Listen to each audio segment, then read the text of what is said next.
Bonjour à tous et bienvenue sur Plateau de Dimanche avec vous, le consommateur du week-end sur Equinox Télévision. Madame, Monsieur, nous sommes partis une fois de plus pour 2h30 d'utile et d'agréable. L'agréable, ce sont vos rubriques. L'utile, c'est surtout celui-là qui nous fait l'honneur d'être là aujourd'hui, car depuis le 2 avril 2018, il est considéré comme l'avocat stagiaire admis au certificat d'aptitude à la profession d'avocat. Il est considéré comme le plus célèbre. Et c'est du fait de sa cécité. Des études ont montré que le taux de handicap est de 100%. Il est aujourd'hui sur ce plateau avec nous. Lui, c'est Maître Ngalet Mbok, Janvier Alfred. Maître Ngalet, oui, ça va? Ça va très bien, monsieur Serge Alain Otto. Oui. Ça va très bien. Comment vous avez fait pour arriver? Parce que j'ai lu quelque part que vous faites Douala Yaoundé sans aide. Vous faites ça tout seul. Vous pouvez voyager seul. Oui. Vous empruntez parfois le taxi tout seul. Oui.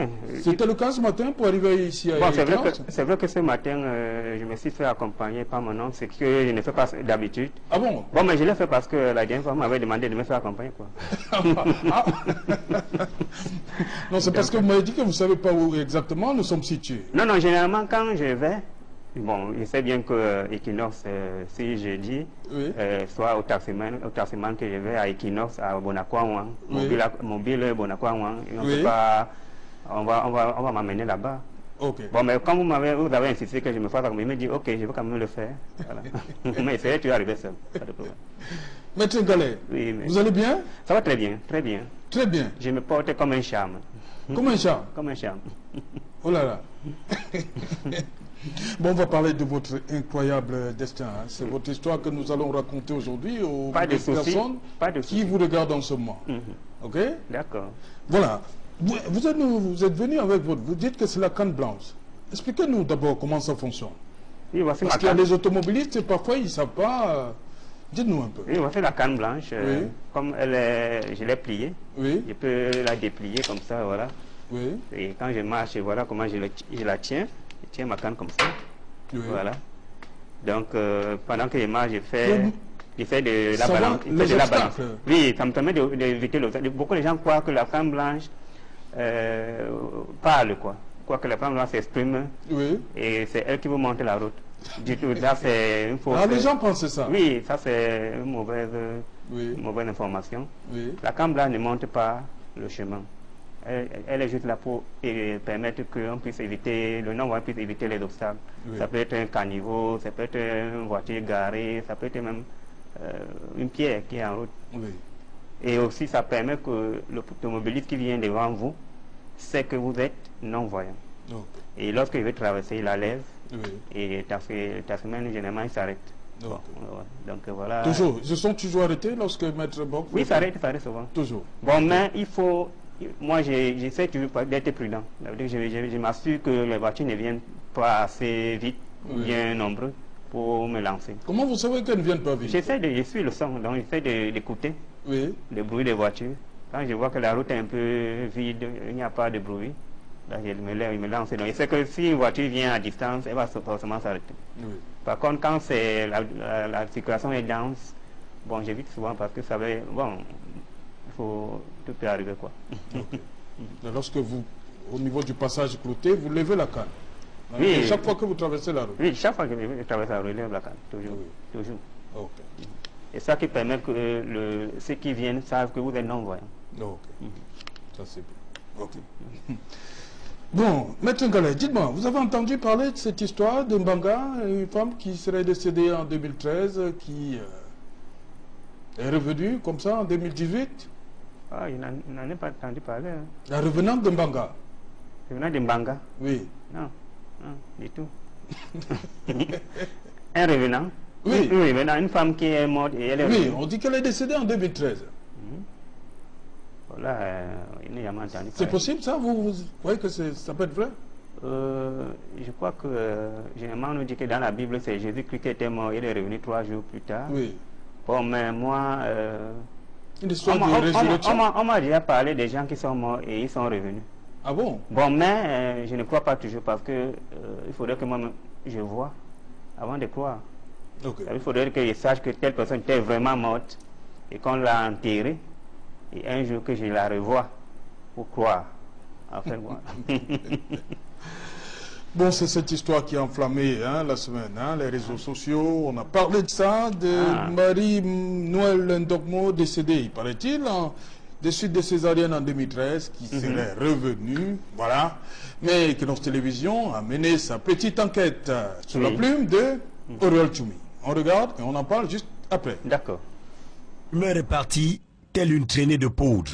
Une femme morte est revenue à la vie en Banga. L'information relayée dans l'opinion publique a fait courir du beau monde dans la ville de Banga.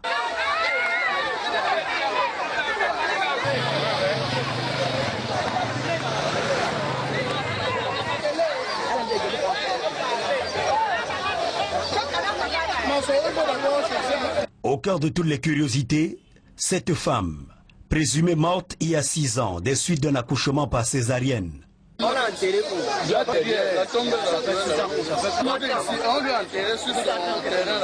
Voici la tombe à laquelle il fait allusion. Elle est en réalité celle de Marie-Noël Ndogmo. C'était une ressemblance. C'était une ressemblance. Mais tout simplement, même sur la quarantaine, quand tu le regardes, il se ressemble très très bien. Les membres de la famille de la défunte Marie-Noël Ndogmo ont aussi aidé à attiser cette folle rumeur. Pour eux, il n'y a aucun doute, c'est bien leur défunte sœur qui est revenue à la vie. Je me rendais au champ. N'as-tu pas appris ta sœur est revenue? J'ai descendu la montagne, voilà son grand frère, voilà son grand frère, voilà son grand frère qui arrive. Regardez, voilà la photo, là, j'ai remarqué. Ce qui concerne les images, la concordance, les noms familiaux, tout. Regardez cette photo, regardez ces images, cette face, regardez-la. Elle est ma soeur, je ne pourrais pas douter.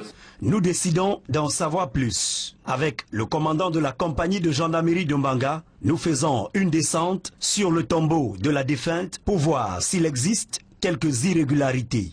Rien d'anormal. Au poste de gendarmerie, il ressort que celle qu'on prend pour la défunte n'est qu'une copie conforme, un sosie.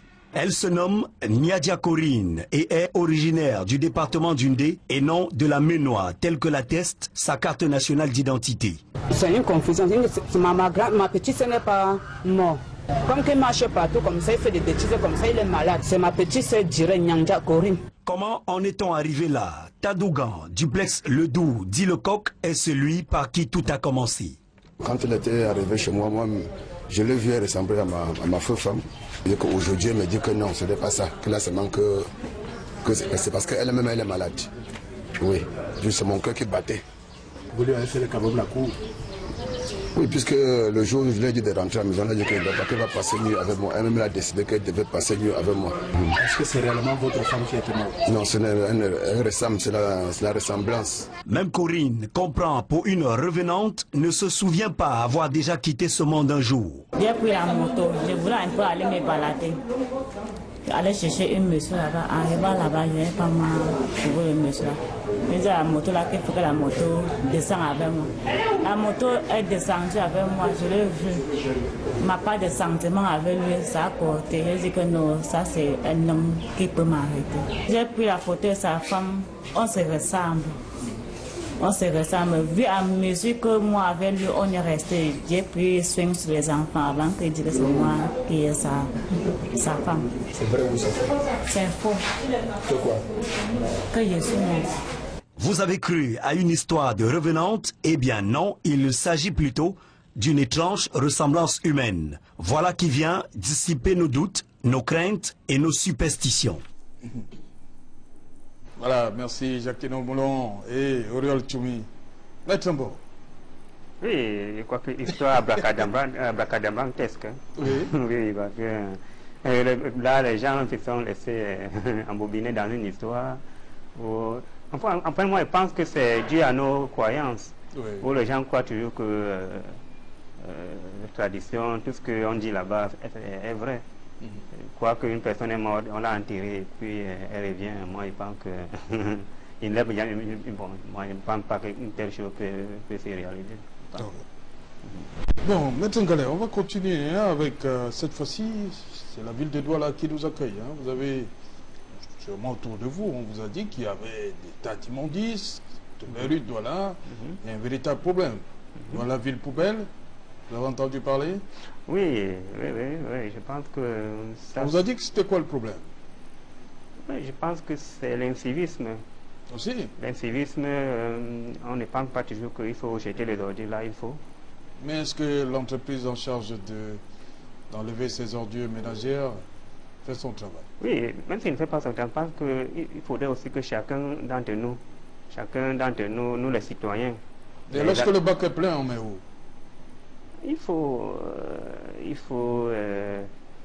Moi, je pense qu'il faut multiplier les bacs à ordures, oui, de façon à ce qu'il y ait un endroit où on peut déposer les ordures. Okay. Il faut les multiplier. Okay. Peut-être qu'il n'y en a pas assez. Ouais, mais le problème, il est ailleurs. Hein, bon, je vous invite à suivre ce reportage. Hein. Une fois de plus de Oriol Tchoumi. Il a sillonné quelques rues de Douala. C'est terrible. Oriol Tchoumi, une fois de plus. Pas plus tard que hier soir, à 2h30 du matin, on s'est réveillés, on était étouffés par la fumée. On ne sait qui a jeté le mégot. Je suis entré dans la rigole là pour verser l'eau que ça se baisse. Je mange maintenant les asticots. Je te dis que à maman, à papa, c'est pas bon. Enlever ça, c'est pas du tout bon. La veuve Bekombo Frida décrit avec douleur le quotidien de tous ceux qui vivent ou fréquentent simplement la capitale économique du Cameroun. Ça nous étouffe. Les mouches, les moustiques, les odeurs, les quoi. Nous sommes fatigués, papa. Je suis fatigué. Mon fils est déjà à l'hôpital pour ça. Depuis plus d'un an, Douala bat les records d'odeurs nauséabondes. La situation s'est généralisée. Il fait mal vivre en plein cœur de la ville. Aqua, qui est le cœur de Douala, Aqua, c'est pas bon ma fille. C'est pas du tout bon. Je ferme les portes. Je mange derrière là-bas. Pour les mouches. On mange même les mouches. Pardon papa, il faut faire quelque chose. Voici le nouveau visage de la ville qui symbolisait autrefois la plus belle capitale économique d'Afrique centrale. Avant, mon père m'a dit à l'époque, on venait à quoi pour se vanter. Tout le monde disait je viens en ville, je viens en ville. Regardez la ville d'aujourd'hui alors. Tout le monde fuit dans le centre-ville maintenant. Les mouches sont partout, dans les bureaux, dans les maisons, tout ça là. Regardez ça. On ne connaît pas quel est le problème de Isaac Kam. On ne sait pas. S'ils ont un problème avec l'État, on ne sait pas. Mais c'est honteux ça. C'est ce qu'on appelle le centre-ville. On dit que je viens à Aqua. Ça, c'est le centre-ville. Bientôt, on va recevoir la Coupe d'Afrique. On va aller en ville là. Il y a les grands restaurants ici, les hôtels. C'est comme ça. Les hôtels arrivent, les mouches arrivent jusqu'à dans les grands restaurants ici là. On va vivre comment? Des routes recouvertes d'immondices, des bacs à ordures portés disparus. Aqua, Bonapiso et autres quartiers étaient quand même des quartiers chics de la ville. Mais quand on regarde ce qui se passe aujourd'hui sur le plan saleté, vraiment je dis c'est lamentable, c'est déplorable. Parce que dans ces quartiers chics de Douala, à chaque coin de la route, on découvre des montagnes d'ordures ménagères. Je dis vraiment, on ne sait plus si ce pays est gouverné. Les senteurs de la Siko, du Makossa, du Makouné, de l'Ambasdé et le vent frais et sec des berges du fleuve Vouri ont tous cédé le pas à la puanteur. C'est comme ce cabinet d'huissier. Depuis une semaine environ, c'est fermé.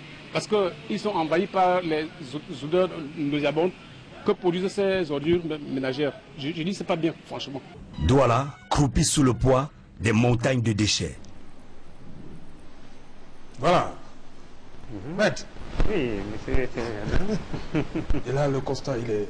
Oui, grave. Hein? C'est vraiment grave. On a parlé des mouches, mais moi, il y a aussi les moustiques qui s'ajoutent. Hein, oui, j'ai entendu les gens parler de Isaac Kam.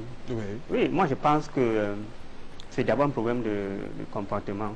Il faut que chacun sache que la ville nous appartient nous tous et que la propriété de la ville, cette responsabilité incombe à tout le monde.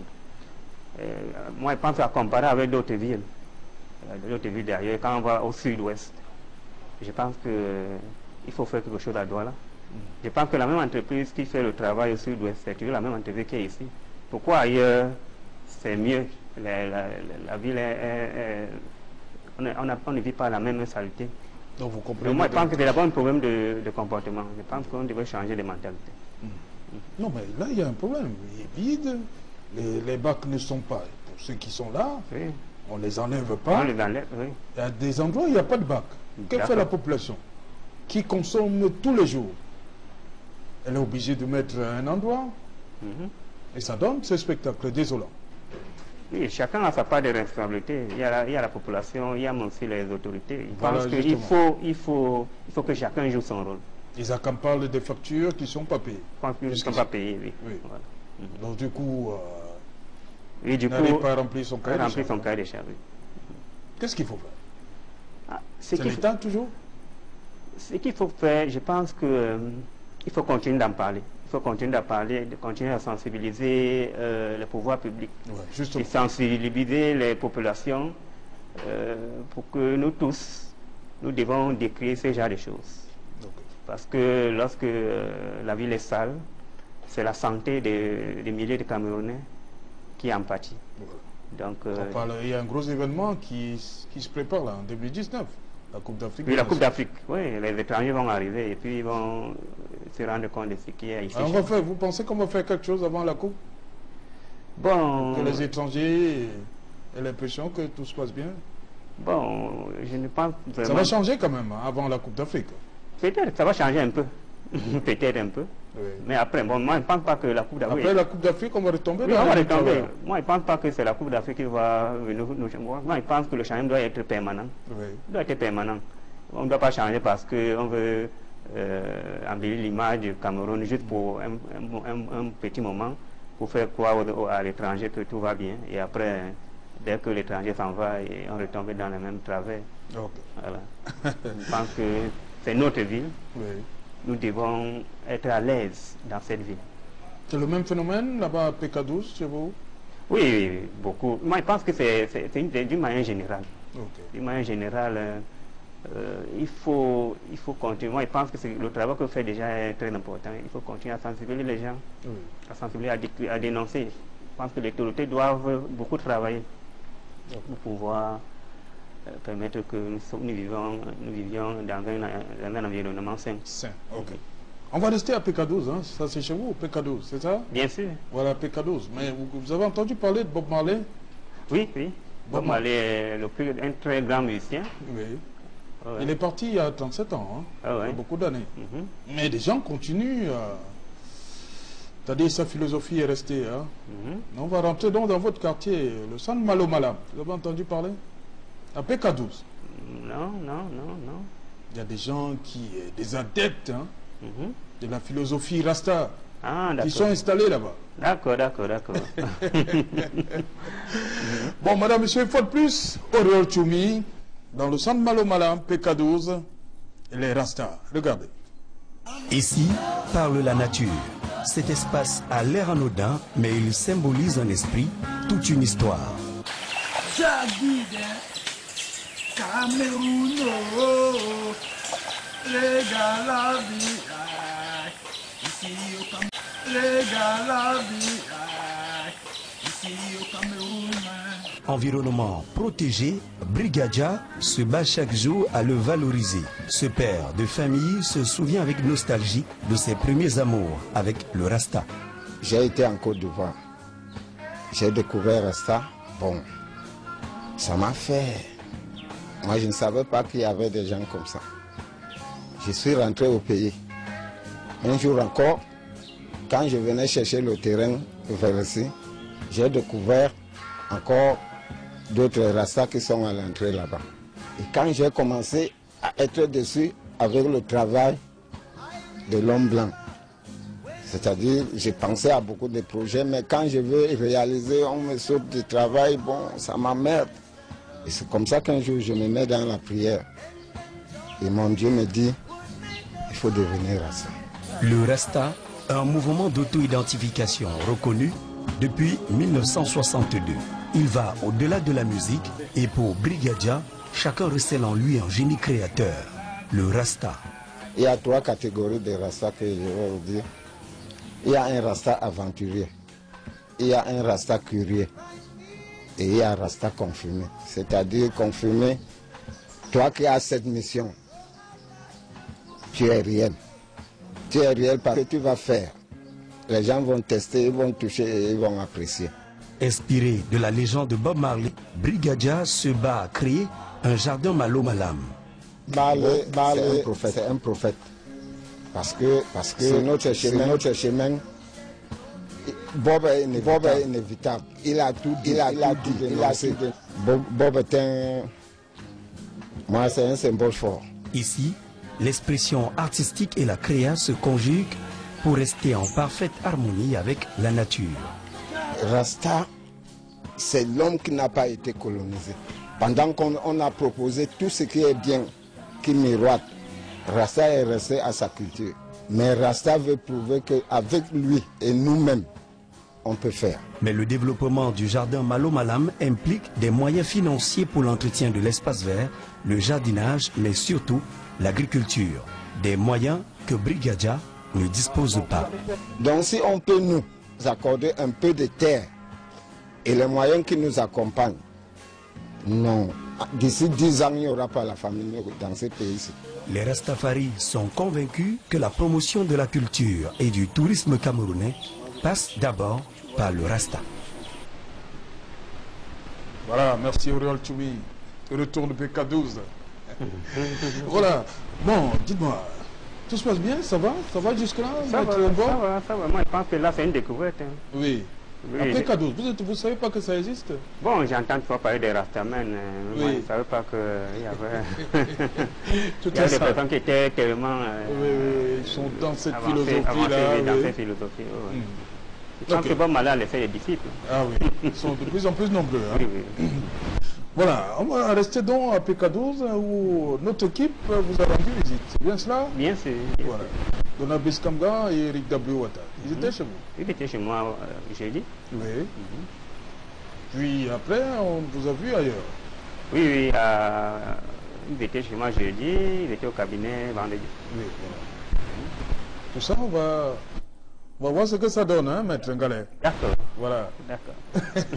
Maître Ngalemborg, 13 minutes inside, c'est un document que nous présente une fois de plus Donald Biskamga avec Eric W. Ouattara. 13 minutes inside, c'est ça.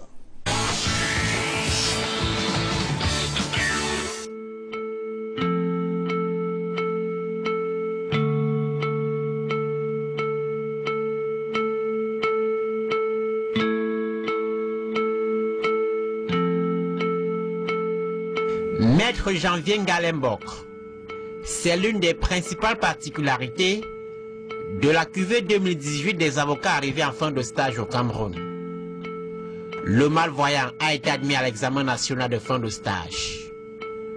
Un succès malgré son handicap qu'il refuse catégoriquement d'en faire un motif de résignation. Bon, mais j'ai tout été téméraire. En fait, c'est ma résistance qui a fait qu'à un moment donné, même si on avait du mal à me croire, mais comme on voyait surtout ma persévérance, mon zèle, finalement on me prenait. Mais ces doigts-là, je n'ai pas eu tout de problème en ce qui concerne mon inscription. Mais c'est là-bas sans problème. J'ai fait mon parcours de la première année en quatrième année. Et après j'ai eu ma maîtrise en droit. Les livres en braille au Cameroun n'existent pas. Il n'y a pas d'imprimant. C'est vrai qu'il y en a, il y a quelques centres qui s'efforcent d'imprimer les documents en braille, bon, mais ils sont tellement limités. En droit, pratiquement, ça n'existe pas.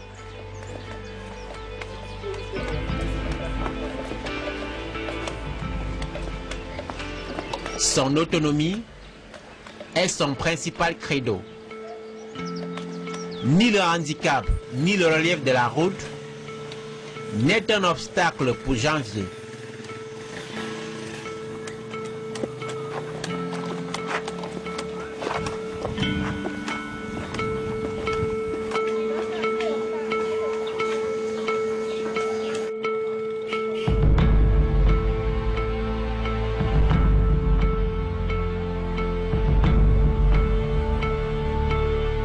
Ce jeudi matin, il a décidé de rencontrer sa tante au quartier Lokpom à Douala.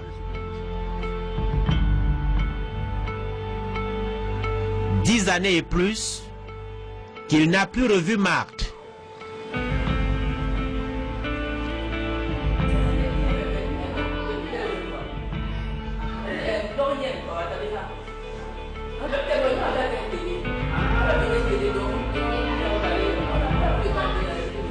matin, en allant au bureau, en entrant au bureau, parce qu'on a une télé au couloir, donc le reportage passe qu'il y a un aveugle qui a eu l'examen du barreau, Maître Ngale. Et comme mes collègues, donc j'ai un macaron d'avocat sur le véhicule, c'est pour mon mari. On dit, Maître, ils ont l'habitude de m'appeler Maître Ngale, comme il y a le macaron. On dit, Maître Ngale, apparemment il y a beaucoup de Maître Ngale dans votre famille. Je dis, ah bon? Ils me disent, oui, il y a un jeune homme qui a eu l'examen. Ça n'attire pas mon attention. J'entre, je travaille. Le soir, je rentre, mon fils il suit la télé et on fait un reportage sur un jeune avocat aveugle qui a eu l'examen du barreau. Il s'appelle Ngale. Mon fils me dit que maman, voilà un Ngale qui a eu l'examen. Je dis que, ah, mais on t'a dit que tous les Ngale sont mes frères. Ça passe, je ne suis même pas venue regarder.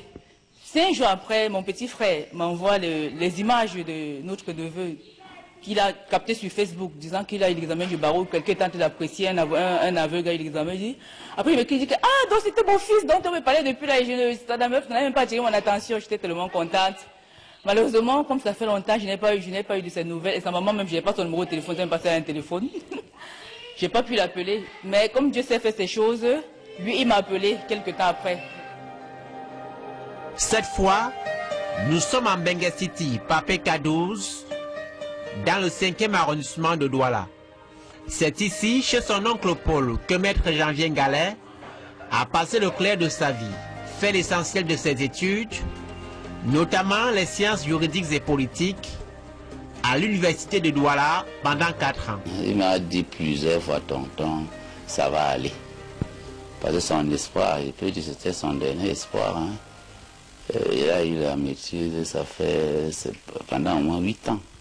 Donc nous sommes à la maison, on ne savait pas quoi faire et tout ça. Bon, alors c'était une belle occasion pour lui. Donc j'y croyais vraiment. Voilà. C'est une passion qui l'habite depuis? Oui, Janvier c'est un travailleur. C'est vraiment un travailleur.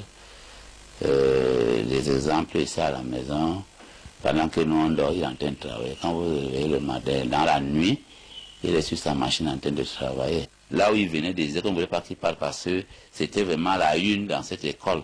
Mais il a dit, mes parents ne peuvent pas, mon oncle au moins peut me soutenir. C'est donc comme ça.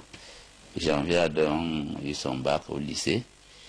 Et maintenant, la difficulté qu'on avait donc pour qu'il puisse fréquenter à l'université était que, ici au moins, il s'est débrouillé à arriver à son école. Mais comment il va arriver à l'université? Comment il va... Bon, mon épouse et moi, on était un peu dérangés. On s'est dit, bon, essayons d'avoir si on peut trouver une place là-bas, à l'internat, à une chambre à l'université. Bon, il faut trouver une chambre à l'université, c'est bon. Mais comment est-ce qu'il va donc vivre là-bas? Il faudra qu'il passe peut-être 2, 3, 4 jours, ou bien on lui fait la nourriture dans un passé. C'était un peu difficile. C'est-à-dire, on était difficile. À un moment donné, on a été bon. Il m'a dit lui-même que non, tonton, je vais être à la maison et fréquenter. C'est comme ça qu'il prend sa décision lui-même. Il dit non, ça ne vaut pas la peine. C'est comme ça donc qu'il a fait. Je peux vous dire comment il a fait. Vraiment, c'était, bon, vous savez, il n'a pas eu de difficulté de toutes les façons parce que déjà, tous les petits inscrits le connaissaient. Il y en a qui le connaissaient à la maison, il était à l'université. Et quand il finit l'école, il dépose là, de côté, les taxis viennent chez nous. Donc pendant 4 ans, il a fait 4 ans sans difficulté. Vous savez, l'être humain fait partie souvent très vite. Vous pouvez dire à quelqu'un, donnez-moi de l'eau. Aujourd'hui, il va vous la donner. Demain, donnez-moi de l'eau. 3e jour, bon, il va commencer à traîner, il va se fatiguer. Donc, il vaudrait mieux que vous-même, vous sachiez que quand je vais boire de l'eau, voilà là où je vais aller, il peut aller la chercher. Parce qu'il veut porter mon habit, voilà comment il doit le repasser. Il doit pouvoir laver mes propres habits. Ça fait que vous pouvez demander un service, pas parce que vous ne pouvez pas le faire, mais parce que vous êtes quand même avec les gens. Parfois, il faut aussi leur demander de vous rendre ce service-là. Mais vous devez être capable. Le jour où il n'y a personne, vous devez être capable de le faire.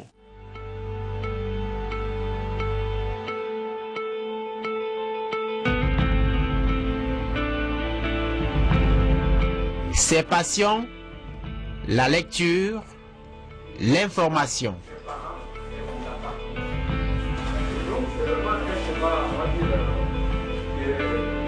C'est là où on revient sur la formation des dirigeants politiques de notre pays.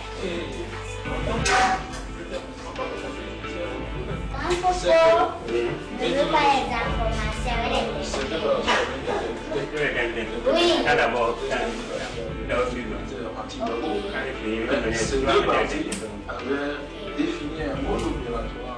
sa maman, Madeleine Kiabé, ne baisse pas les bras lorsqu'il devient invalide à l'âge de 3 ans seulement. Il est né en 82. En 85, mon enfant est devenu avion. Mais le Seigneur m'a donné le courage. Donc je ne peux pas vous narrer la vie des hôpitaux que j'ai parcourus et même les indigènes que j'ai parcourus parce que c'était du feu. J'étais dépassé. En 1990, que j'ai mis mon enfant à l'âge de 9 ans, alors qu'il était déjà tard.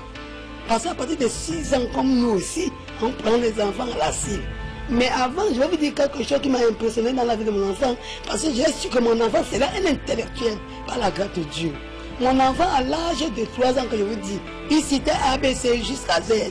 Mon enfant comptait de 1 à 100 et apprenait les enfants de la cible à la maison. C'est lui qui tapait même ses grandes soeurs. Bon, comme lui connaissait déjà l'alphabet, mais il fallait seulement qu'il écrive en braille. Moi, je ne connais pas écrire. Vous ne connaissez pas écrire en braille. J'ai vu quelque chose à Boya. C'est là-bas que j'ai su qu'un aveugle n'est pas un enfant.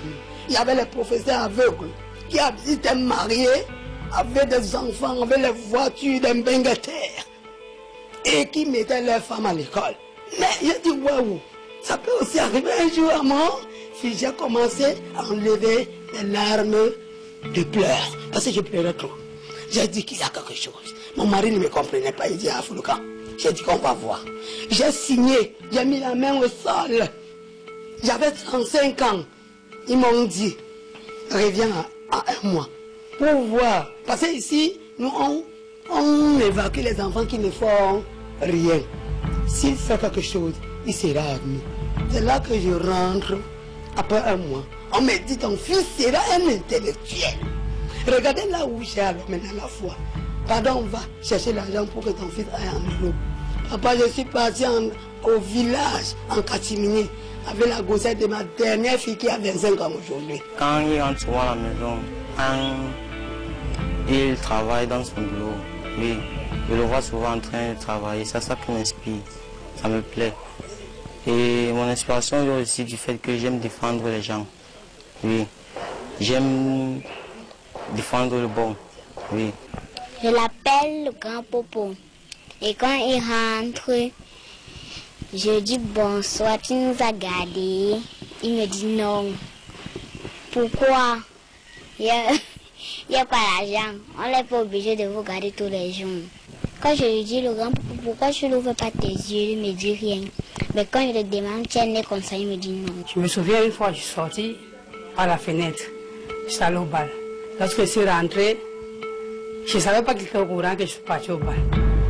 Je ne sais pas comment il a fait pour savoir. Quand je suis rentrée, il m'a dit qu'il va me corriger. Que je vienne de me corriger. Je n'ai pas accepté. J'ai fui. Parce qu'il ne peut pas me suivre. J'ai fui.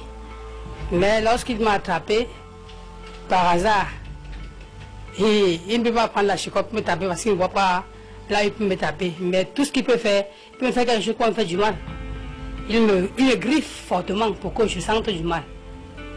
Et c'est comme ça que je commence à me fâcher, je commence à me répondre que tu sais pas que je suis jeune fille, je dors sur mes distraits, c'est pas parce que toi tu ne veux pas sortir, c'est pour cela que tu dois me faire ça.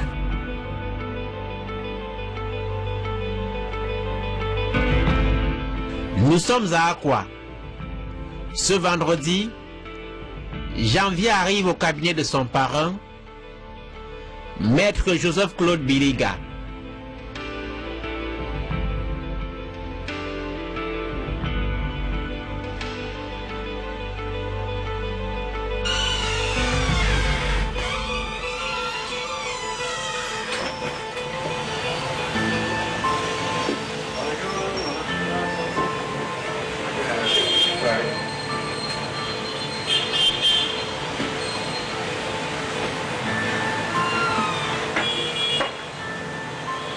C'est sous l'encadrement de cet avocat respecté que Janvier a passé son examen de fin de stage. Mais pour son parent, le prestige que revêt la profession impose une constante exigence de recherche. Oh, le problème c'est que je lui ai fait faire comprendre, d'ailleurs il le savait très bien qu'il devait d'abord compter sur lui-même. Il fallait compter sur lui-même, il ne fallait pas qu'il mette son handicap comme étant un avantage. C'est un handicap, c'est un inconvénient pour lui. Mais il faudra, certains utilisent le handicap pour pouvoir profiter du fait que la compassion des autres. Non, je lui ai dit qu'il n'a pas à demander la compassion de qui que ce soit. D'ailleurs, c'est sa philosophie. Il ne compte sur personne. Il essaie de se battre comme un homme qui a toutes les capacités, comme toutes les autres personnes. Et c'est ça sa force. C'est-à-dire qu'il ne va pas en se disant on aura pitié de moi parce que je ne regarde, je ne vois pas. Il se dit je suis traité sur le même pied d'égalité que les autres avocats stagiaires. Donc je dois travailler, je dois me battre pour pouvoir réussir. L'avocat c'est quelqu'un qui travaille tous les jours. C'est-à-dire entre ce qui a été fait, ce qui doit être fait, ce qui doit être fait est encore plus important. Donc il ne faut pas qu'il se dise qu'il a atteint son objectif. C'est une partie du chemin qu'il a à parcourir. Il faudra qu'il devienne un grand avocat. Aujourd'hui, il est avocat au grand tableau, mais il doit être un grand avocat. C'est-à-dire quelqu'un qui sera connu pas seulement à cause de son handicap, mais connu par le travail qu'il aura effectué, par sa renommée, par les conseils qu'il aura donnés aux clients, par les dossiers qu'il aura gagnés. Né en 1982 dans le département de la Sanaga-Maritime, dans le littoral, Maître Janvier Ngalemborg s'apprête à prêter serment comme avocat au barreau du Cameroun. Un challenge certainement plus grand.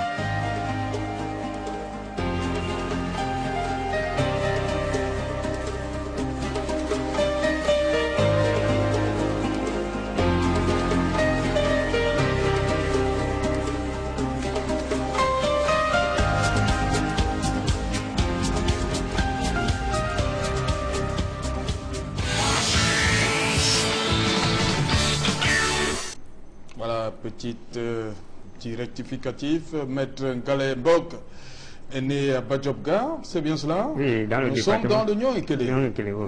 Voilà. Merci à Donald Brice Kamgan et image et montage du maestro Eric W. Ouattara. Merci à vous. Voilà. Maître, il y a votre maman qui intervient. Vous l'avez suivi, bout en bout? Oui, il est suivi. Elle a cru en vous, hein? Elle a toujours cru en moi. Elle a toujours cru en moi. Je pense que je lui dois beaucoup de choses. Je lui dois beaucoup de choses. Je ne peux pas dire que mon père n'a rien fait. Mon père a beaucoup fait aussi pour moi. Mais puisque mon père est décédé depuis 2009, et vous savez, les mamans sont très sentimentalistes. Donc, lorsqu'un enfant a un problème, c'est toujours elle qui est là et qui se soucie beaucoup. Voilà. Donc elle a été oui. Vous croyez que le père ne... Non, le père le fait. Peut-être que la maman le manifeste. Oui, la maman le manifeste. Oui. Et comme généralement les femmes sont ont un cœur faible, donc ne sont pas trop fortes pour pouvoir surmonter l'épreuve. Elle pleure et puis elle est en train de mettre la pression sur le papa, parfois qui n'a même pas les moyens. Parce que je me rappelle, pour vous raconter, vous dire un peu ce que je ressens. Lorsque j'obtiens mon First School Living Certificate, il y a un débat à la maison, mon papa dit il n'a pas l'argent, voilà, il veut continuer les études, qu'est-ce que je vais, ça va se passer comment, il n'a pas les moyens. Maman lui dit que non, mon fils va continuer, va poursuivre les études. Elle-même, qui le disait, ne savait même pas d'où devaient venir les moyens. Bon, mais elle avait une foi en elle. Je ne sais pas d'où elle tirait cette foi. Nous sommes allés à Yaoundé. On ne connaissait même personne là-bas à Yaoundé. Bon, on avait quand même un oncle qui n'avait même pas aussi les moyens. Il était dans une maison, une petite maison, avec quelques membres avec sa famille. Donc, ça n'a pas été facile parce que là-bas à Yaoundé, déjà, il n'avait pas une famille qui pouvait m'accueillir, il n'avait personne. Même elle tenait vraiment à ce qu'il fasse l'école. Donc, c'était vraiment émouvant. Voilà, on a aussi suivi de manière, avec une attention particulière, votre parrain, Maître Joseph-Claude Bilika, qui dit que vous devez travailler, que ce soit pas, que vous soyez un grand avocat par votre travail, et non parce que les gens vont dire que non, c'est parce qu'il est aveugle. C'est ça? Oui, bien sûr. Et déjà, votre oncle a reconnu que vous êtes un bosseur né, hein? Vous êtes toujours en train de travailler. Oui. Monsieur Boumler. Oui, je crois qu'il le dit parce qu'il a vécu avec moi. Il sait très bien que moi, quand je me réveille le matin, généralement, je ne fais aucun effort de me réveiller.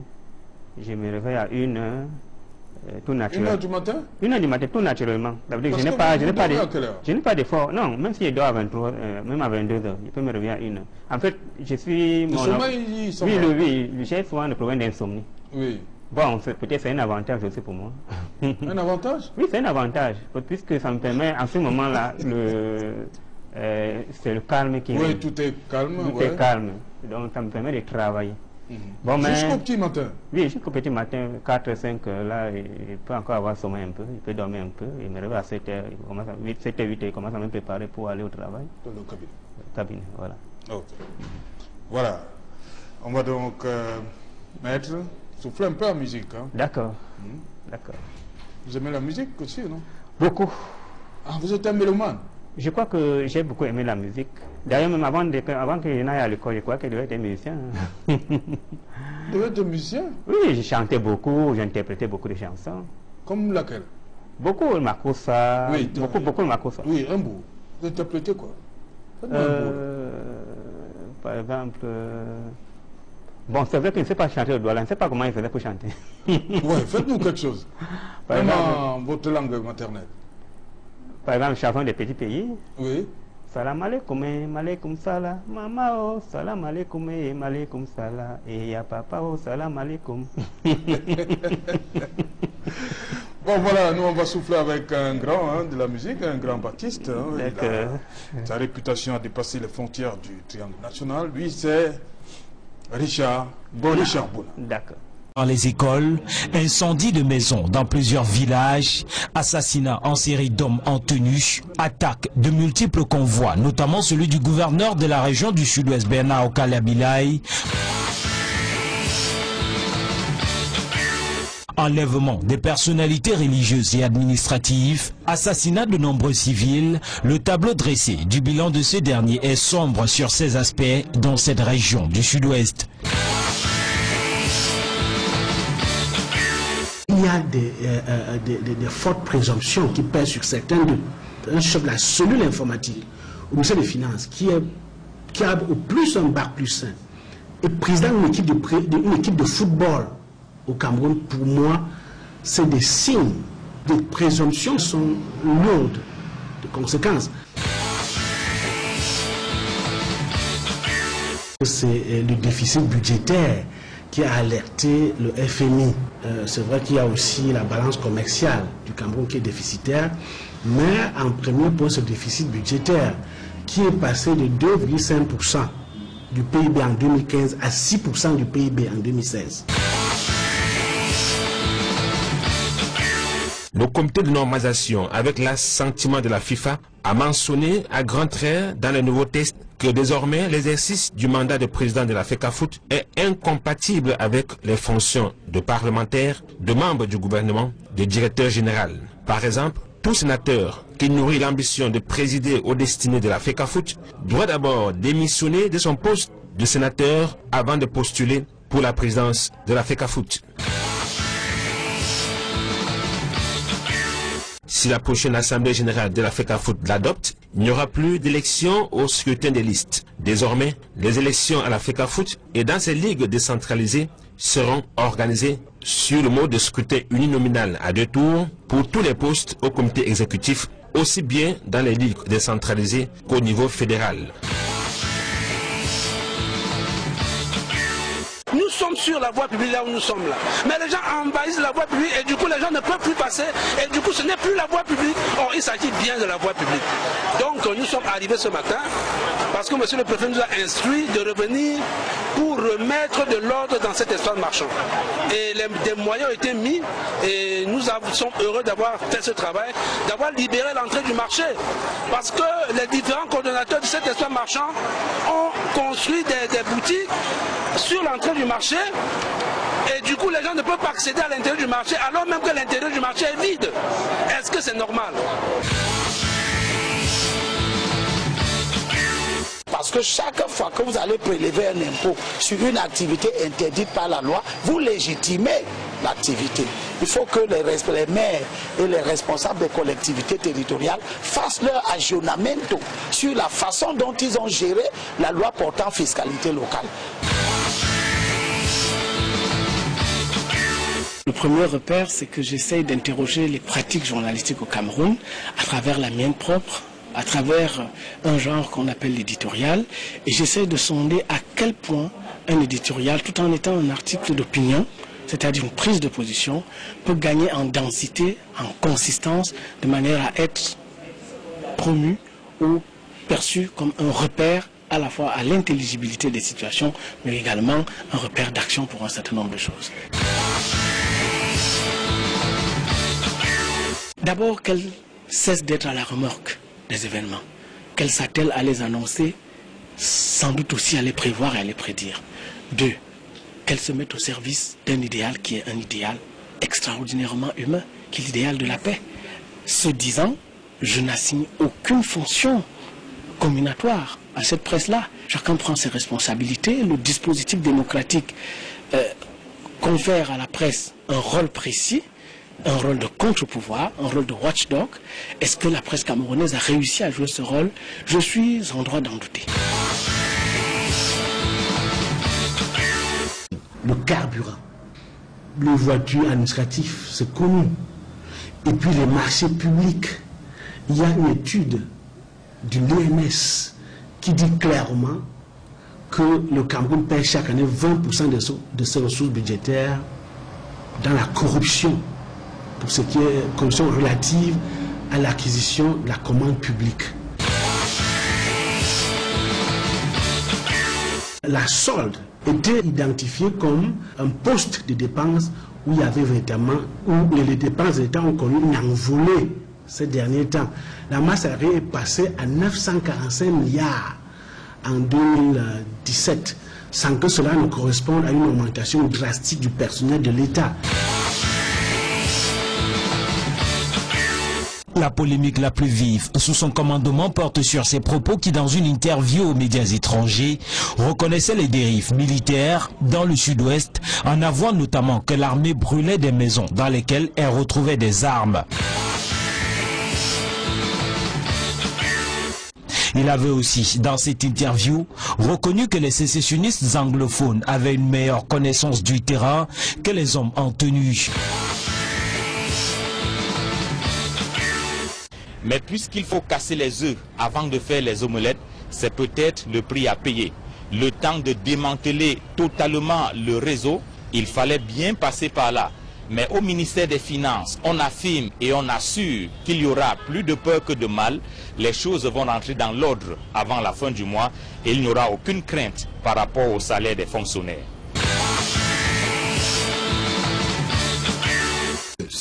Mais il y a des fortes présomptions qui pèsent sur certains d'eux. Un chef de la cellule informatique, au ministère des Finances, qui a au plus un bac plus 5, et président d'une équipe de football au Cameroun, pour moi, c'est des signes.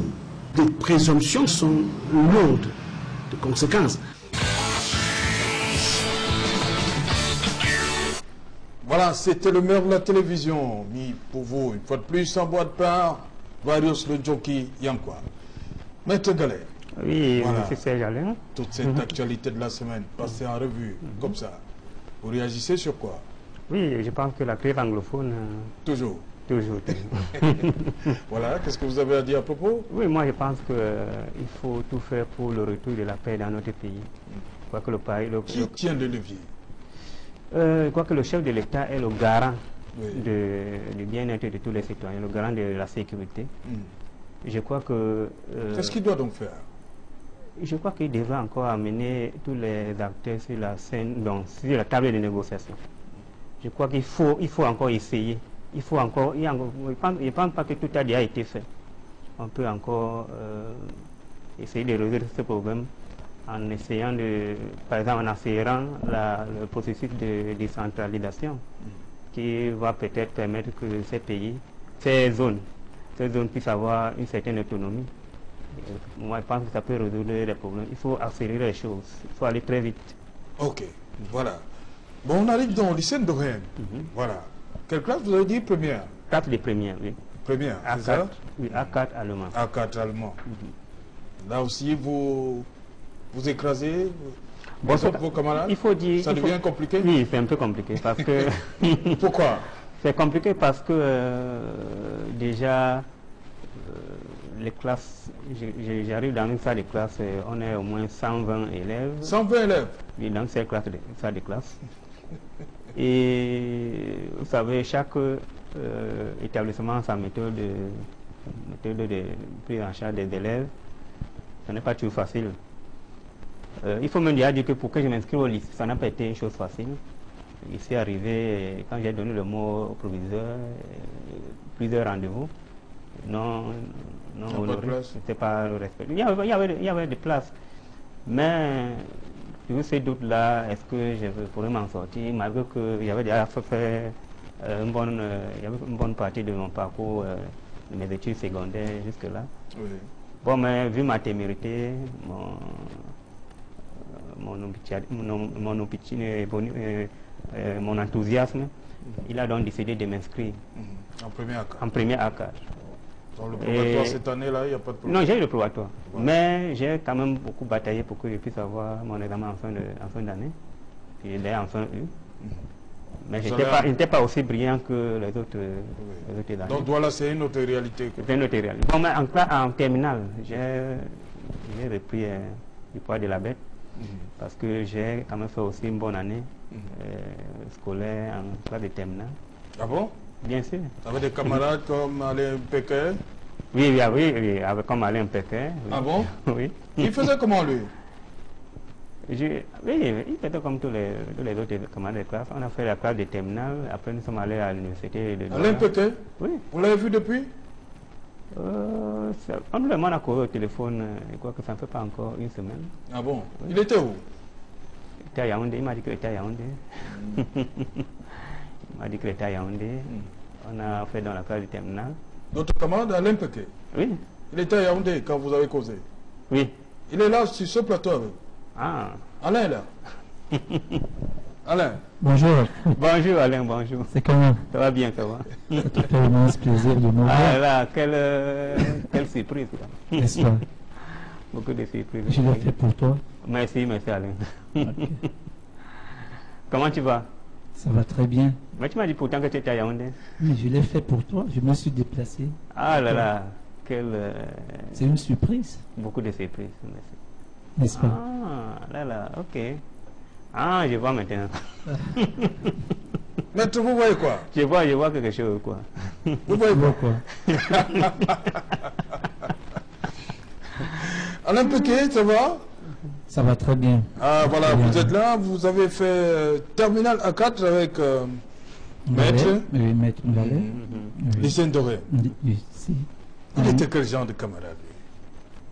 Ngalé, vraiment, je peux dire que Ngalé était un être spécial pour nous, pour moi personnellement. Comment? Dans quel sens? Ngalé m'a toujours ébloui. Parce que je n'avais jamais vu un aveugle faire le braille, écrire en braille. Je n'avais jamais vu un aveugle faire les études. Je vous assure, en classe de terminale, Ngalé, pendant que moi j'avais de mauvaises notes, Ngalé, je me posais la question, comment Ngalé arrive à avoir une bonne note pendant que moi, qui suis voyant, et je n'ai pas cette note-là. Et vraiment avec cela, je me suis lié à Alfred, Maître Ngalé. Moi, c'est un frère aujourd'hui. Et comment vous avez accueilli la nouvelle du 2 avril 2018? Vous n'étiez pas surpris? Non, je n'étais pas surpris. Je n'étais pas surpris. Alfred est quelqu'un de, je peux dire, croyant. Il croit beaucoup. Je crois que parfois, même à l'université, il était parmi les personnes qui m'encourageaient souvent. Vous savez, à l'université, c'est pas évident. C'est pas évident avec l'affaire de notes. Parfois, moi, je me décourageais. c'est Alfred qui me disait souvent comment lui il fait, comment il se bat pour apprendre, pour pouvoir avoir ses notes. Et je vous assure, même à l'université, Alfred, j'ose croire, à moins que je me trompe, qu'il n'allait presque jamais en session de rattrapage. Ce que moi, je faisais toujours. Donc, il reste toujours... Pas de rattrapage à l'université? Donc, je crois que j'ai été major de ma promotion en deuxième année. Oui. J'étais major et j'ai eu les félicitations de Western Union qui m'avait offert un tableau que je garde encore en souvenir. Il était en publicité, bien entendu. Et voilà, et l'encouragement de l'association des étudiants à l'époque. Voilà. Qu'est-ce que vous faites de savoir qu'il est venu pour vous? Beaucoup de surprises. Beaucoup de surprises. Je ne savais pas qu'il pouvait le retrouver. Parce que la dernière fois qu'il m'avait appelé, on a causé et puis il m'a dit qu'il était à Yaoundé. Il avait trouvé un petit job là-bas. Sa famille était ici. Je crois même que je lui dois. Et puis je lui disais qu'il veut venir le rendre visite. Il m'a dit non, tu ne peux pas venir parce que tu n'es pas à la maison, il est à Yaoundé. Bon, mais sûrement surpris de le voir là devant moi. Non, Alain a été pour moi un frère. Ça veut dire quand j'étais à l'université de Douala. Parce que lui... Il n'est plus un frère? Non, je dis il a toujours été. Ah bon? Je dis il a toujours été pour moi un frère. Oui. Donc, lorsqu'il était à l'université de Douala, il habitait juste à côté. À Sikakao, qui croit quelque chose comme ça, voilà. Oui. À Sikakao, sa grande sœur. Parfois, on avait souvent des horaires un peu ennuyeux. Ça veut dire que tu arrives à l'université, on a un cours de 8 à 11. Après, il faut attendre les travaux dirigés jusqu'à 18 h. Entre-temps, il faut rester quelque part. On ne veut pas rentrer à la maison et revenir. C'est chez lui que j'allais passer le temps. Voilà. Chez Alain, oui, j'ai passé le temps chez lui. Chaque fois que j'avais besoin, même à la fin des cours, si je voulais me rendre quelque part, si il y avait des travaux dirigés, il faut aller. Non, j'appelle seulement aller. Et la machine, quand il fallait la porter, parce que chaque fois qu'il fallait composer, il fallait que quelqu'un fasse venir la machine. Alain s'est chargé de ça? Oui, Alain s'était chargé d'aller la chercher. Il venait poser devant moi et j'ai travaillé. Et on étudiait ensemble. Il venait souvent, parfois, il vient à la maison et puis on essaie de travailler ensemble, on travaille et puis bon, on essaie d'échanger. Mais on discutait plus qu'on ne travaillait véritablement, on discutait beaucoup. Bon, l'MPT aujourd'hui, qu'est-ce qu'il est devenu? Aujourd'hui, après la faculté de sciences juridiques et politiques, moi j'ai continué à l'ISEC. Bon, j'ai fait un départ en politique sociale de l'entreprise. Bon, et communément appelé ressources humaines. Bon, aujourd'hui, c'est là où moi j'évolue. Je crois que je gagne ma vie avec ce métier-là. Mais j'aime toujours mes études de droit et que j'ai fait à l'université de Douala. Parce que ça m'a vraiment forgé, ça m'a appris la vie. Ok, voilà. Merci. Alors, on va rappeler le parcours. Vous avez fait, après le lycée d'Orem, vous entrez à l'université de Douala, maître? Oui, oui, j'ai entré dans l'université de Douala après mon baccalauréat. Oui. Oui, j'ai fait dans licence en droit privé, après maîtrise en droit privé. C'est vrai que j'avais des ambitions d'aller jusqu'en doctorat, sauf que l'année 2017, il y avait un problème à l'université de Douala, il n'y avait pas le DE, on avait suspendu, il y avait un problème là-bas. Et après l'année qui est passée, l'année qui suivait, bon, il n'avait plus le goût des études avait un peu disparu, et puis je voulais travailler, quoi. Ok. Bon, voilà, merci Alain d'être passé. Hein. C'est bien que je vous remercie. Amitié, toujours à votre... Merci beaucoup, Alain. Notre fraternité, ce n'est même plus l'amitié. Voilà. Merci beaucoup, Alain. Merci aussi, Alfred. Ok, voilà. Merci. On va... 2003-2006, hein. Voilà. Oui, 2003-2006. 2003-2007. 2007, ok.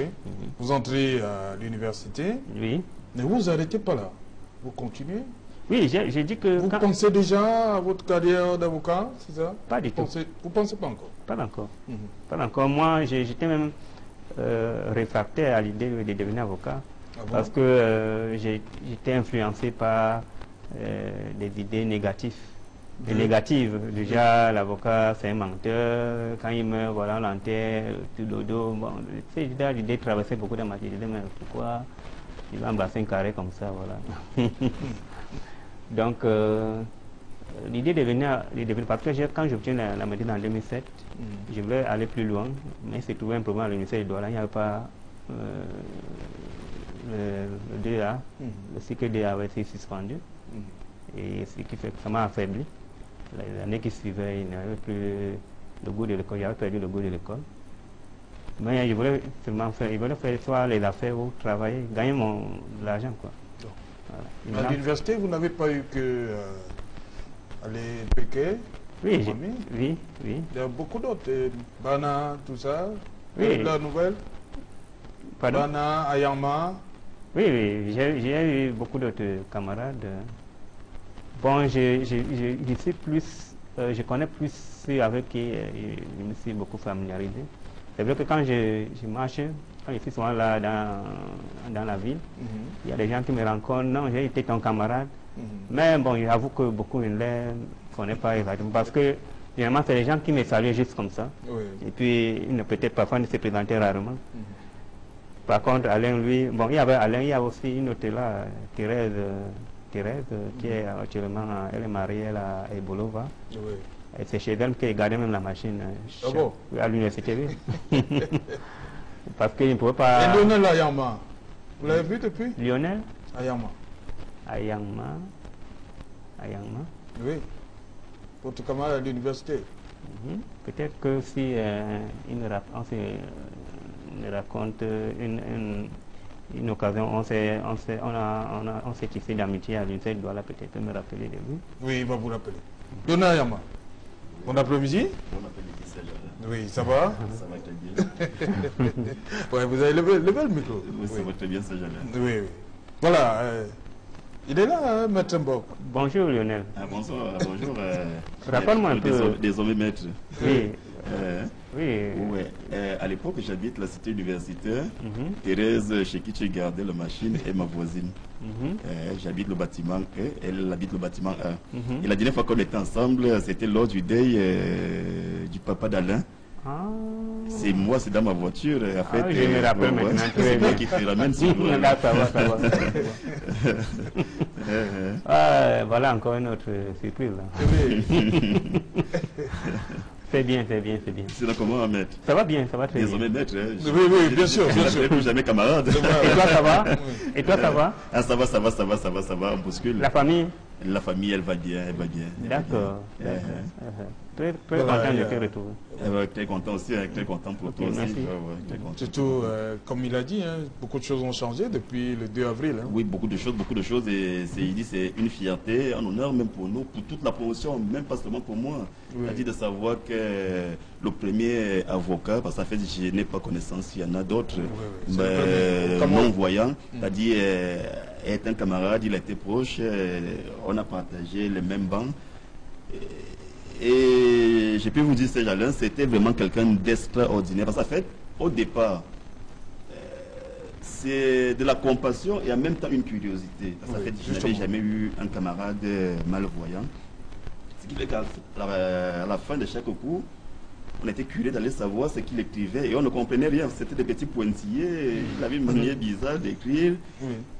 Le cours, il est magistral, l'enseignant, il lit avec le chahut du gymnase, parce qu'à l'époque, un gymnase de 250 de place accueillait plus de 3000 étudiants. Avec tout ce chahut, et Alfred s'en sortait toujours. Il était toujours à la ligne. Parfois, quand l'enseignant était énervé, il lisait expressément très rapidement et beaucoup des étudiants n'étaient pas à la ligne. Parfois, c'est chez Alfred qu'on se référait pour être, à la ligne. Donc, à un moment donné, Alfred, pour qui nous avions la compassion, c'est-à-dire commence plutôt à être celui-là même qui nous motive davantage. Vous voyez que quand on allait au rattrapage, nous on était on était des abonnés pour le rattrapage, parce qu'à chaque fois il fallait passer par le rattrapage pour aller en classe supérieure. Alors que lui c'était une fois. À un moment donné, donc, il est devenu notre motivation. Attends, si lui il peut valider, mais pourquoi pas nous? C'est comme ça que ça allait.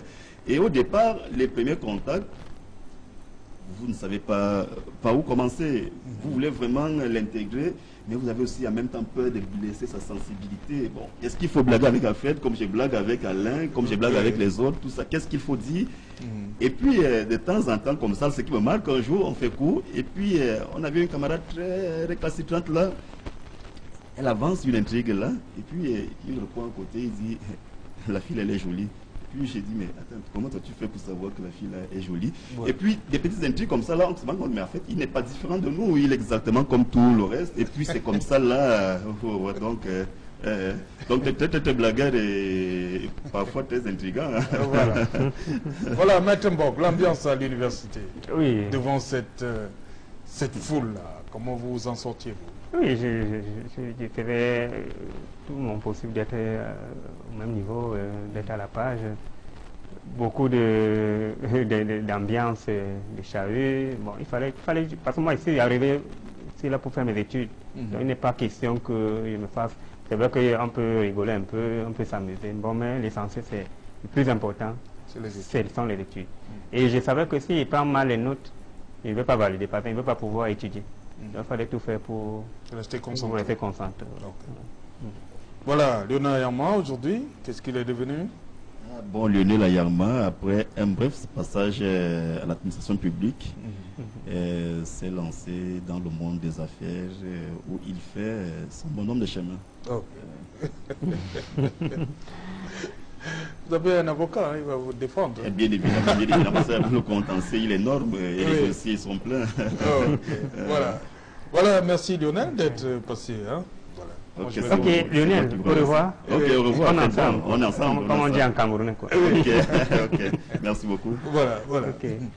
Voilà, le 23, bon, tout n'a pas commencé en 2015, hein, c'est en 2012 que j'intègre le cabinet. Oui. Maître Longa Abel. Longa Abel. Oui. Nous sommes à Douala. Nous sommes à Douala. En 2012, j'ai fait des affaires qui n'ont pas marché. Du coup, il faut plus continuer, il faut pas rester à la maison. Il faut quand même que je commence à aller. Moi, sauf que j'avais l'idée d'aller en cabinet depuis, mais il y a un problème, l'examen d'admission, ça n'est pas, on ne lance pas chaque année. Je me dis, je vais aller là-bas, mais après, Okay. Bon, mais je me dis quand même que bon, il faut quand même que j'y aille. Donc après Maître Longa, vous passez combien de temps avec Maître Longa? Je passe donc 10 mois avec Maître Longa. 10 mois? 10 mois. Pourquoi? Lui, il faut d'abord dire que lorsque je vais rencontrer Maître Longa, pour lui dire que je vais commencer à venir au cabinet, il n'a pas hésité. Sauf qu'il me dit, le cabinet est tellement haut, donc nous sommes au 7e niveau. Ce sera là ta difficulté. Bon, il me dit, bon, mais le premier jour, dès que tu arrives, tu appelles, on vient te chercher en bas. Bon, moi, il lance donc un défi. Le premier jour, j'arrive, j'appelle. Le deuxième jour, j'arrive là tout seul. Question de le motiver pour qu'il continue à me garder au cabinet. Quand j'arrive là-bas, il m'encadre bien. J'avoue que c'est lui qui m'a donné le goût même du métier. Parce que sa manière de m'encadrer et sa manière de travailler m'ont beaucoup intéressé. Et c'est ça qui m'a donné. Un jour, il m'a allé le dire à la maison. Elle le remercie. Il lui dit, voilà, moi je crois que je me sens à l'aise au cabinet et je crois que je vais faire ce métier. Et il m'a encouragé, il m'a dit que non, je suis là pour te soutenir. Et il m'a soutenu autant que faire se peut. Voilà, donc il décide donc de m'envoyer chez Maître Aliscom parce que... Ah, c'est lui qui vous envoie chez Maître Aliscom? Oui, c'est lui qui m'envoie chez Maître Aliscom. En fait, un matin, non, c'était un soir comme ça, il nous appelle, il dit qu'on vient le rejoindre chez Maître Alice parce que chaque fois il allait souvent là-bas. On arrive dans la... Maître Alice que j'appelle affectueusement Mom, c'est comme ça que nous l'appelons. On arrive dans là-bas et puis il me dit désormais tu vas commencer à travailler Maître Aliscom. Et si il arrive qu'on lance l'examen d'admission en stage, c'est elle qui va t'épargner. Je commence donc à travailler avec elle, j'ai fait 2 ans là, de novembre 2012 jusqu'en 2014. On lance donc l'examen d'admission en stage. Elle me donne la lettre de parrainage. Et voilà comment que je vais donc présenter mon examen. Mais sauf qu'à la sortie, vous êtes reçu à cet examen, mais c'est plutôt Maître Biliga. Oui, c'est Maître Biliga, puisque quand j'obtiens mon examen d'admission en stage, je n'ai pas de parrain. Puisque Maître Longa m'a aidé à avoir la lettre, donc disons, le contrat de collaboration. Oui. Question pour moi de pouvoir prêter serment pour exercer comme un avocat stagiaire. Sauf qu'il n'a plus assez de temps. Voilà. Il n'a plus assez de temps. Et puis lui et moi, on s'entend très bien que voilà, il faudrait que je me trouve ailleurs parce que vu qu'il doit me former, voilà. Oui, voilà, oui, tout s'est très bien passé. Donc lorsque vous présentez l'examen, vous êtes avec Maître Aliscom? Non, non, je suis avec Maître Aliscom, mais oui, quand il présente l'examen d'admission en stage, ici avec Maître Aliscom. Oui. Maintenant, quand j'obtiens donc l'examen de cet examen... Pourquoi ce n'est pas elle qui vous continue à vous parler? Bon... il a fallu l'intervention du bâtonnier. Oui, il a fallu l'intervention. Ça veut dire que lorsque je me sépare avec Maître Longa, donc, oui. De manière pacifique, j'écris dans le bâtonnier. Parce que moi, j'avais lu dans la loi de 90 qu'un avocat stagiaire qui n'a pas de cabinet peut faire la demande au bâtonnier, qui peut lui trouver un cabinet, un avocat, où il va rester comme en tant que bénévole. J'écris dans le bâtonnier à Yaoundé. Il va au siège de l'ordre, il dépose ma demande là-bas. Et c'est donc le secrétaire de l'ordre qui appelle Maître Biliga. En fait, il faut dire que pourquoi le secrétaire appelle, vous pouvez vous demander pourquoi le secrétaire de l'ordre appelle Maître Biliga au lieu d'appeler notre avocat. Le problème, c'est que quand je compose, pendant les examens d'admission en stage, pendant que les épreuves se déroulent, la première épreuve, il n'y avait pas de problème parce que c'était juste une dissertation, une ou deux phrases. Ça suffit, on me lit l'épreuve, j'ai copié en bas et puis je commence à travailler. Or, il se trouve que la dernière épreuve est très volumineuse. Il y a au moins 3-4 pages. Il faut quelqu'un pour lire pour qu'il puisse prendre les notes. Et comme ça, il va pouvoir travailler. Et c'est donc Maître Biliga qui se charge donc de me lire toutes les preuves. À ce moment, il ne connaissait même pas son nom. Il ne savait même pas qu'il est trésorier de l'ordre. Je me suis dit, il croyait plutôt que c'était un employé qui travaille là-bas au siège de l'ordre. Une autre occasion où il rencontre Maître Biliga, c'est lorsque je viens de prêter serment pour commencer à exercer comme avocat stagiaire.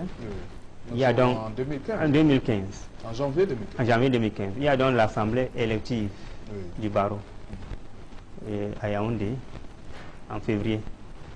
Et je me décide de participer à cet événement. Parce que pour moi, je suis curieux, je veux un peu voir comment ça se passe. Je vais donc là-bas, j'ai faim pendant que l'événement est en cours. Je dois aller chercher quelque chose à manger quelque part. Quand il descend, donc, il rencontre encore Maître Biliga. Il se présente, il me dit non, c'est moi, Maître Biliga, le trésorier. C'est moi qui t'avais lu l'épreuve. C'est à partir de ce moment que je note donc que celui qui m'avait aidé lors de l'examen, en me lisant l'épreuve, c'est Maître Biliga et il est le trésorier. Il me confie donc, il demande donc à son chauffeur de m'accompagner avec son véhicule, chercher de quoi manger.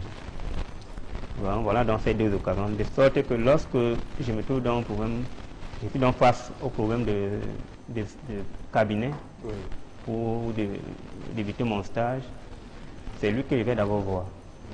Il a essayé, il m'a même dit à l'époque parce que la loi ne permet qu'un avocat, la loi permet qu'un avocat ne puisse parrainer que 3 stagiaires, pas plus.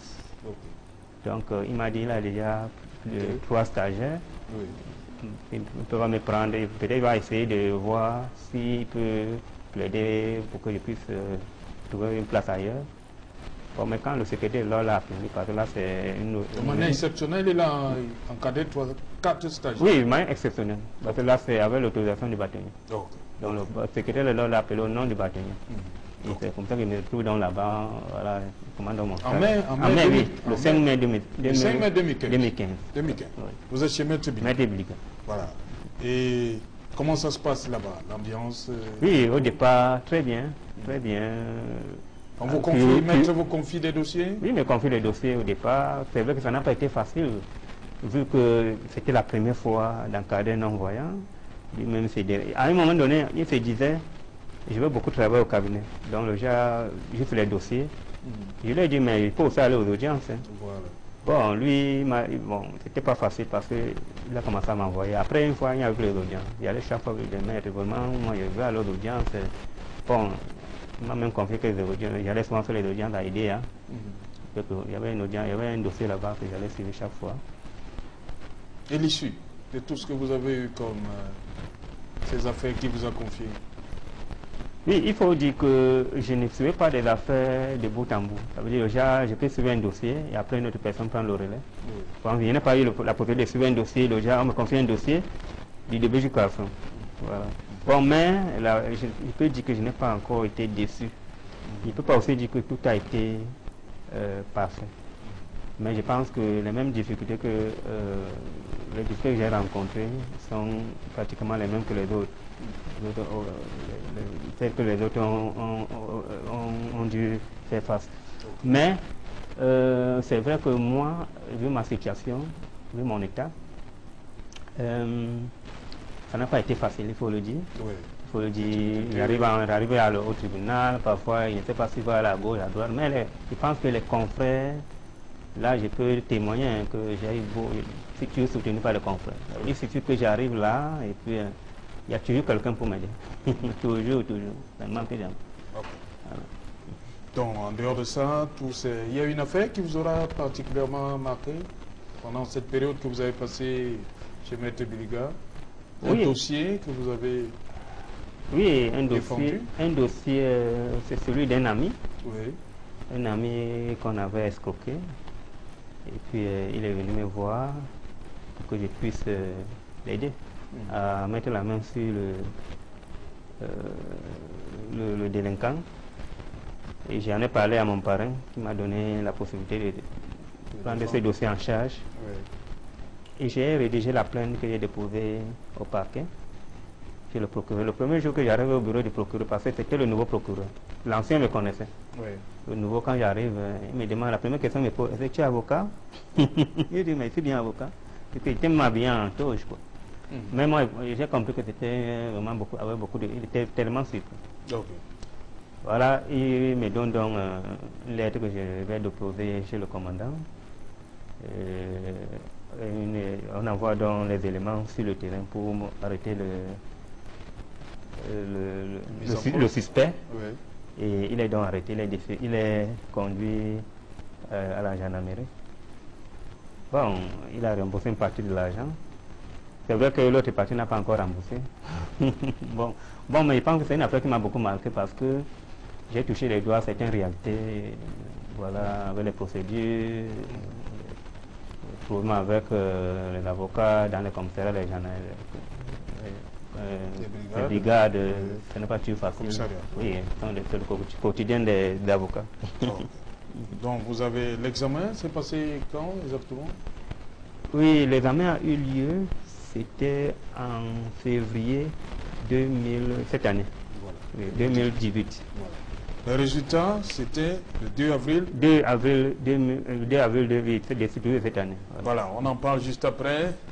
On va souffler en musique, hein? D'accord. Serge Polo et Loco. Oui, pourquoi?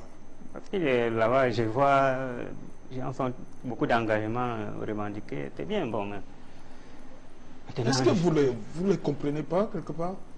Oui, j'essaie de les comprendre. Oui. Mais j'ai dit aussi, voilà, parce que j'ai entendu dire, voilà, les 6 docteurs ont échoué. Oui. Bon. Les 6 docteurs en droit. Moi, j'ai dit... Qu'est-ce qui peut expliquer ça? Tous les 6? Bon, mais question que je me pose, est-ce qu'il n'y a que 6 docteurs? Parce que moi, je connais d'autres docteurs qui ont eu les examens.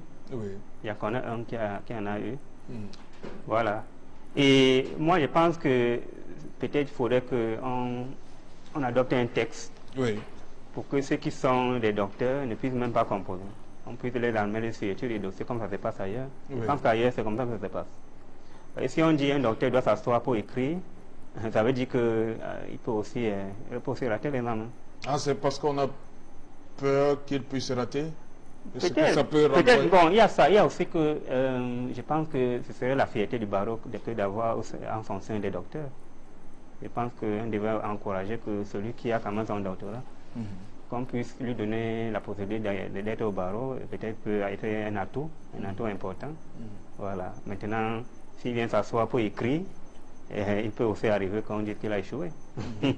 Parce que sinon, il ne devrait même pas composer. Voilà.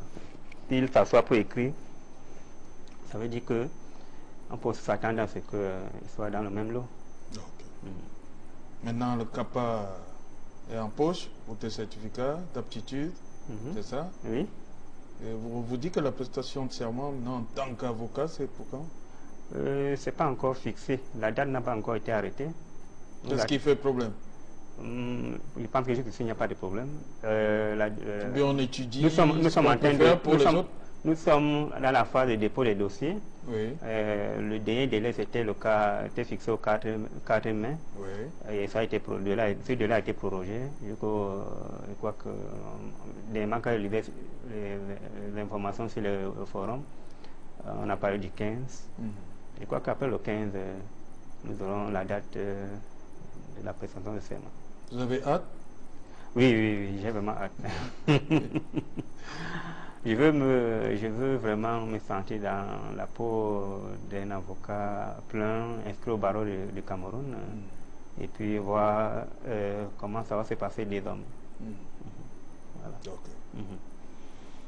Donc voilà, on va petit à petit, hein, on va vers la fin. Oui. Mais il y a une rubrique là. Ça c'est votre tableau.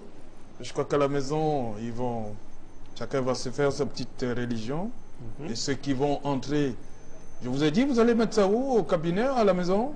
Je crois qu'à la maison, cabinet, je verrai. Vous allez voir? Je verrai, oui. Ok, ça c'est Landryman. Merci. C'est votre passage à l'émission Dimanche avec vous. Voilà. Maître Ngalembo, Dimanche avec vous. Landryman. C'est Equinox Télévision. Voilà. Merci. Merci. Voilà. On va le mettre là. Tu peux le toucher? Oui, bien sûr. D'accord. Alors, pour me décrire ce qui est dessus. Effectivement, c'est la toile. C'est la toile. La toile. La toile. Quand je parle de toile, c'est le tissu. Le tissu qui est tendu sur le cadre, sur un cadre. Et nous, le cadre, on appelle ça le châssis. Voilà. D'accord. D'accord. Ça, c'est vous, hein? Je vous vois mettre avec ces lunettes là. Ah, donc vous m'avez dessiné. Avec les lunettes. Ah, d'accord. Les lunettes, veste, cravate. Oui. D'accord. D'accord. Merci beaucoup. Oui. Okay, merci. Beaucoup de souvenirs. Voilà. On va le placer là. Oh, ouais. Donc voilà, merci Landry. Hein. Ah, merci, merci. C'est beau. Comme disait Podécor, ça ne doit pas ressembler à la photographie. Hein. Ouais. Et la peinture. Ok, ça c'est bien, merci. C'est Landry, hein? Oui, Landryman. Oui. D'accord. Landryman, c'est mon nom d'artiste. Oui. Ah, d'accord. C'est mon nom d'artiste. Bon, et puis, Landry c'est mon prénom, mais Landryman, j'ai ajouté le man. Ah, man, hein? Oui, comme en anglais, oui. D'accord, comme l'homme. L'homme Landry. Ah ouais. Effectivement, c'est ça. Et on nous regarde à PK12 là? Oui, je crois qu'on est en train de nous regarder. Bon, pourquoi vous croyez? Je crois parce que ce matin, quand je partais de la maison, il n'y avait pas d'électricité. Je crois qu'il a dû faire quelque chose pour que... non, je crois qu'on vous regarde en ce moment. Je crois. Ok. Voilà. Bon, voilà, on va sortir par deux petites choses.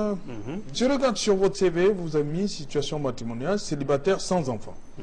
C'est quoi, maître? C'est un choix ou bien les femmes ne s'intéressent pas trop à maître? Bien, s'intéressaient pas encore. Maintenant que vous êtes maître plein, elles vont s'intéresser. Non, je m'intéresse aux femmes. Oui. Sauf que je ne suis pas marié. On peut avoir des on peut avoir son prénom?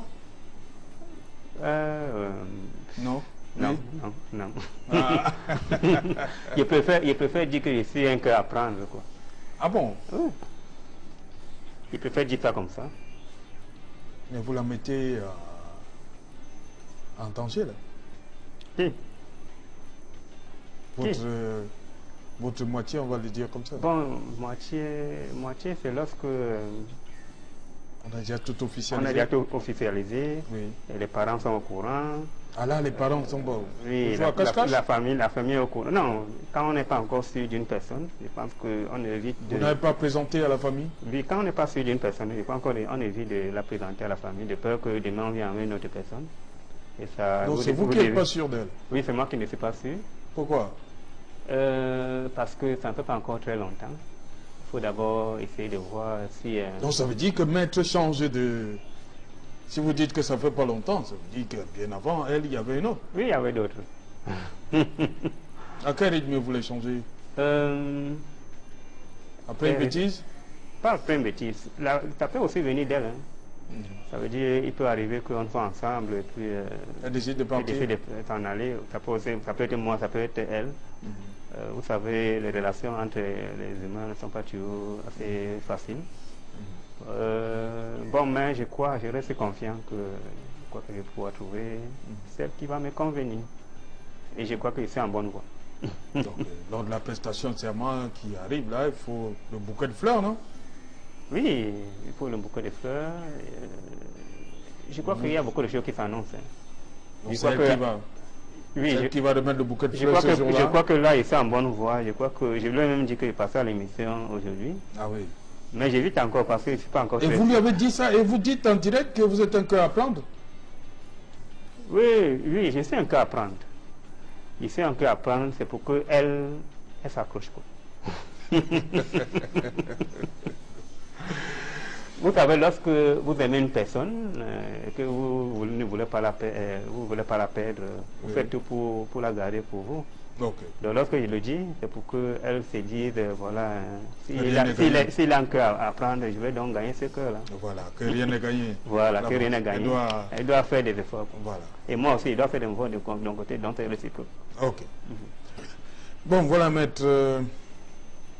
Vous allez regarder cette caméra, parce que vous êtes un exemple.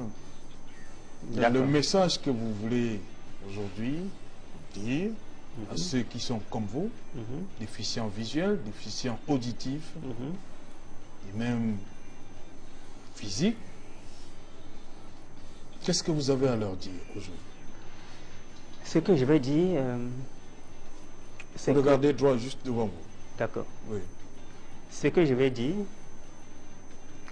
je pense que nous, les handicapés au Cameroun, nous avons beaucoup de problèmes.